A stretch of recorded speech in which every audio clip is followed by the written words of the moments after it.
हम सभी human beings की कुछ ना कुछ नीड्स हैं, वांट्स हैं, डिमांड्स हैं और उनको फुलफिल करने के लिए, उनको पूरा करने के लिए हमें प्रोडक्ट चाहिए होता है। तो प्रोडक्ट आपको कैसे मिलेगा? प्रोडक्ट आपको, आप शॉप पे जाओगे या फिर ऑनलाइन वेबसाइट पे जाओगे, वहाँ पे आप जो है पैसे पे करते हो और आपको जो है प्रोडक्ट मिल जाता है, यानी कि ऑनरशिप ट्रांसफर हो जाती है। यानी कि आप क्या करते हो? एक्सचेंज करते हो, पैसे देकर प्रोडक्ट को परचेज करते हो, प्रोडक्ट को अपने नाम पे ट्रांसफर कर लेते हो। तो यही चीज़ सेलिंग कहलाती है। अगर हम कंपनी के पॉइंट ऑफ व्यू से बात करें तो कंपनी क्या करती है? आपको प्रोडक्ट दे देती है और उसके बदले आपसे पैसे ले लेती है।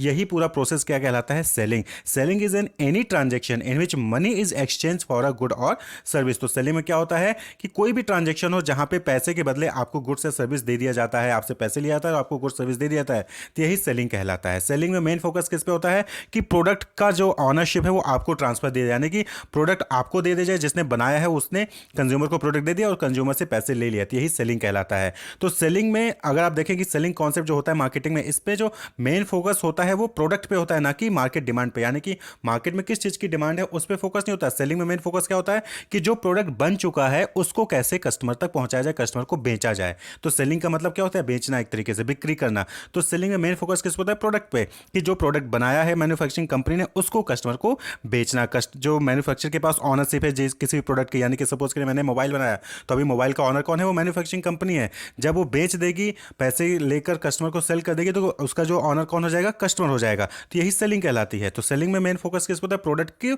ऑनरशिप को ट्रांसफर करने पे, पैसे लेकर कंज्यूमर को ऑनरशिप दे देना, तो वही सेलिंग होता है। तो सेलिंग में क्या होता है कि सभी वो पर्सनल या फिर इम्पर्सनल एक्टिविटीज जिसमें हम डिमांड क्रिएट करवाते हैं प्रोडक्ट या सर्विस की, वही चीज क्या कहलाती है? वो सेलिंग कहलाती है। Selling comprises all those personal and impersonal activities involve in finding, securing and developing a demand for a given product और सर्विस। तो कोई भी प्रोडक्ट है मैन्युफैक्चर का, कोई सर्विस है, उसके लिए डिमांड क्रिएट करवाना मार्केट से कि लोग आपका प्रोडक्ट आके परचेज करें, लोग कस्टमर मैन्युफैक्चर का जो प्रोडक्ट है, सर्विस है, उसको आके परचेज करें, वही चीज़ सेलिंग कहलाती है। परचेज करेंगे तो पैसा देंगे, पैसे के बदले उनको प्रोडक्ट या फिर सर्विस मिलेगी, तो वही चीज़ क्या कहलाएगी? सेलिंग। सेलिंग में सिंपल सा इतना है कि जो भी प्रोडक्ट होता है उसको कस्टमर को बेच देना और बदले में पैसे ले लेना।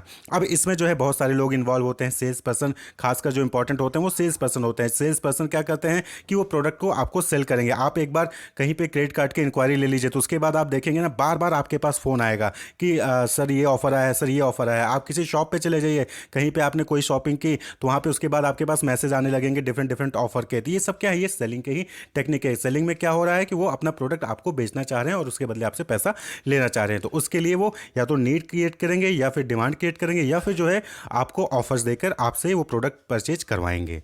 तो दैट इज सेलिंग। तो अगर हम सेलिंग की डिफिनेशन की बात करें तो according to Still, Cundiff and Govoni, इन्होंने डिफाइन किया कि selling in it broad sense is not only the making of sales but also is identifying prospective consumers, stimulating demand and providing information and service to buyers. यानी कि selling में सिर्फ ये नहीं होता कि आपने सामान को बेच दिया, यानी कि ऑनरशिप ट्रांसफर कर दी बायर को, यही नहीं होता है, बल्कि यहाँ पे आप जो है प्रोस्पेक्टिव कंज्यूमर, यानी कि जो आपके कंज्यूमर्स हो सकते हैं, उनको आप आइडेंटिफाई करते हो, डिमांड को स्टिमुलेट करते हो, उनको इन्फ्लुएंस करते हो कि आपके प्रोडक्ट को परचेज करें, उनको जो है बायर्स को जो है आप इंफॉर्मेशन और सर्विस प्रोवाइड करती हो, तो वो चीज़ सेलिंग कहलाती है। क्लियर? अब हम बात कर लें कि नेचर, फीचर या फिर कैरेक्टरिस्टिक्स ऑफ सेलिंग की। तो सबसे इंपॉर्टेंट जो कैरेक्टरिस्टिक्स है या फिर फीचर्स है सेलिंग की, that is core concept of marketing. जो सेलिंग है ये मार्केटिंग का कोर कॉन्सेप्ट है। क्यों? देखिए, मार्केटिंग क्या होता है? Identifying and satisfying human need and wants profitably.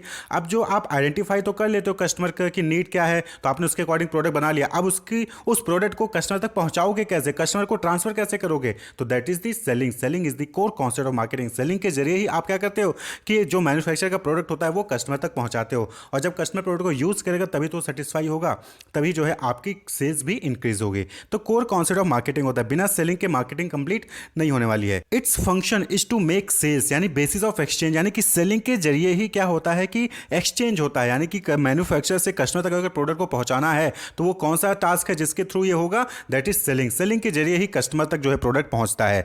It involves the use of principles, techniques and personal skill. But obvious बात है कि अगर आपको अपना प्रोडक्ट सेल करना है कस्टमर को, तो वहां पे आपको कुछ गाइडलाइंस होती हैं, कुछ तरीके होते हैं, टेक्निक होती है, स्ट्रेटजी होती है और कुछ पर्सनल स्किल्स भी होते हैं सेल्स पर्सन के, जो वो अपनी कम्युनिकेटिव स्टाइल से इंफॉर्मेशन प्रोवाइड जो करता है कस्टमर को, उसके बेसिस पे सेल्स को बढ़ावा दिया जा सकता है। तो यहाँ पे आपको जो है सेल्स पर्सन को प्रिंसिपल, टेक्निक्स और पर्सनल स्किल्स को भी यूज करना होता है। Effective training is required for effective selling. यहाँ पे जो है सेलिंग करने के लिए आपको एक प्रॉपर इफेक्टिव ट्रेनिंग भी दी जाती है, जिसका यूज़ करके आप जो है एक अच्छी खासी सेलिंग कर सकते हैं, अच्छी सेलिंग कर सकते हैं। Covers a wide range of different type of selling task. यहाँ पे ये होता है कि सेलिंग में सिर्फ सेलिंग नहीं होता कि आप गए कस्टमर के पास, आपने प्रोडक्ट को सेल कर दिया, नहीं। आप यहाँ पे क्या होता है, wide range of selling task, यानी कि पहले आप कस्टमर को आइडेंटिफाई करते हो कि कस्टमर है कौन, आपका प्रोस्पेक्टिव कस्टमर कौन हो सकता है, फिर उसको जो है आप उसको फॉलो करते हो, फॉलो करने के बाद आप जो है उससे टाइम निकलवाते हो, टाइम के बाद उसके जो है प्रेजेंटेशन करते हो, डेमोस्ट्रेशन देते हो प्रोडक्ट का, उसके बाद आप उसकी क्वेरी को हैंडल करते हो, फिर जो है फाइनली सेल्स को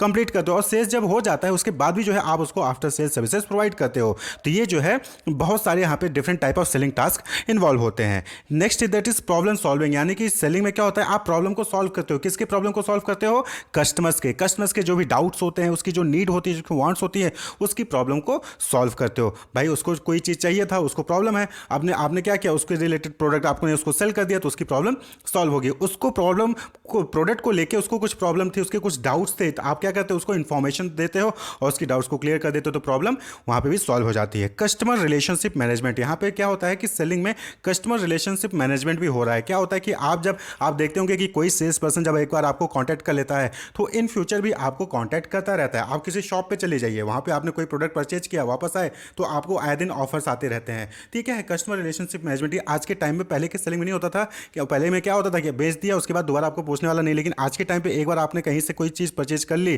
तो आपको बार बार रिमाइंड करता है अपने बारे में।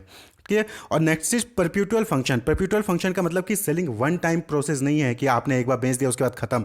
ये क्या है, बार बार प्रोसेस है। सेलिंग जो है बार बार आपको परफॉर्म करनी पड़ती है, यानी कि आप एक बार प्रोडक्ट बना के मार्केट से चले नहीं जाओगे आपकी कंपनी, आप बार बार प्रोडक्ट बनाओगे, जितना ज़्यादा प्रोडक्ट बिकेगा उतना ज़्यादा आपका प्रॉफिट होगा। तो ये परप्यूटुअल फंक्शन है, यानी कि कंटिन्यूअस फंक्शन है, ये चलता रहता है। तो ये है नेचर, फीचर या फिर कैरेक्टरिस्टिक्स ऑफ सेलिंग। अब बात कर लें कि सेलिंग का रोल क्या है मार्केटिंग में। तो role of selling in marketing, देखिए सबसे पहले हमने वहाँ पर डिस्कस कर लिया था कि कोर कॉन्सेप्ट मार्केटिंग होता है, यानी कि without selling marketing is incomplete. यानी मार्केटिंग में क्या होता है कि आप कस्टमर की नीड को आइडेंटिफाई करके उसको सेटिस्फाई करते हो। सेटिस्फाई कैसे करोगे, प्रोडक्ट देकर। प्रोडक्ट दोगे कैसे, that is the selling. Product जो आप ट्रांसफर करते हो, ऑनरशिप जो मैन्युफैक्चर होता है उसका ऑनर, उसको जो है ऑनरशिप को ट्रांसफर करते हो कंज्यूमर को, तो वो सेलिंग कहलाता है। सेलिंग नहीं होगा तो मार्केटिंग कंप्लीट ही नहीं होगी। तो ये कोर कॉन्सेप्ट होता है मार्केटिंग का, तो ये इंपॉर्टेंट रोल हो गया। वहीं पे बेसिस ऑफ प्रोडक्शन, यानी कि कंपनी और ज़्यादा प्रोडक्ट कब प्रोड्यूस करेगी, जब मार्केट में उसकी डिमांड हो रही होगी, यानी कि जब उसने कोई एक बार प्रोडक्शन कर दिया, यानी कि सपोज करो कि कोई कंपनी उसने 2022 में 10 लाख यूनिट बिस्किट के प्रोड्यूस कर दिया। अब वो 10 लाख जब बिक जाएंगे तभी तो आगे वो प्रोडक्शन को और बढ़ाएगा। तो अगर वो 10 लाख नहीं बिकेंगे तो आगे प्रोडक्शन ही नहीं करेगा। तो बेसिस ऑफ प्रोडक्शन भी क्या होता है, सेलिंग होता है। ये मार्केटिंग का हो गया। प्रोवाइड सेटिस्फैक्शन, बट ऑब्वियस बात है कि आप कस्टमर जो है, आपने प्रोडक्ट तो बना दिया कस्टमर के अकॉर्डिंग, लेकिन उसका जो नीड है, उसकी वांट है, सेटिस्फाई कब होगी, जब आप उसको ट्रांसफर कर दोगे। और जो ट्रांसफर होता है इसी को सेलिंग के जरिए होता है। सेलिंग आपने की, प्रोडक्ट जो है मैन्युफैक्चर से कस्टमर पास चला गया, तो ये सेटिस्फैक्शन जो है प्रोवाइड करता है। तो सेलिंग के जरिए ही कस्टमर तक प्रोडक्ट पहुंचता है और कस्टमर प्रोडक्ट को यूज करते हैं, उसको सेटिस्फैक्शन होता है। तो ये रोल है सेलिंग का मार्केटिंग में। प्रमोट्स दी प्रोडक्ट, सेलिंग में आप प्रोडक्ट को प्रमोट भी करते हो, और मार्केटिंग का मेन मोटिव होता है, एक प्रोडक्ट आपने 4 भी पढ़ा होगा, प्रोडक्ट प्राइस प्लेस प्रमोशन। तो सेलिंग के जरिए प्रोडक्ट की प्रमोशन भी होती है। और सबसे लास्ट और इंपॉर्टेंट चीज that is increase the profit. यहां पे क्या है, बट ऑब्वियस बात है कि सेलिंग होगी तो कंपनी के पास पैसा आएगा, मैन्युफैक्चर के पास पैसा आएगा और कंपनी का प्रॉफिट इंक्रीज होगा। क्लियर। तो ये जो है इंपॉर्टेंट रोल है सेलिंग का मार्केटिंग में, कि मार्केटिंग के बिना, सेलिंग के बिना मार्केटिंग इनकम्प्लीट है। ये बेसिस ऑफ प्रोडक्शन है, जितना ज़्यादा सेल होगा उतना ज़्यादा प्रोडक्शन होगा, कस्टमर सेटिस्फाई होगा तभी होगा जब उसको प्रोडक्ट मिलेगा। और उसको मिलेगा कब, जब सेलिंग होगी। प्रमोट्स द प्रोडक्ट, सेलिंग के जरिए जो कंपनी है वो अपने प्रोडक्ट को प्रमोट भी करती है, और जब ये सारी चीज़ें होंगी तो कंपनी का प्रॉफिट भी इंक्रीज होगा। Wish you all the best, keep watching.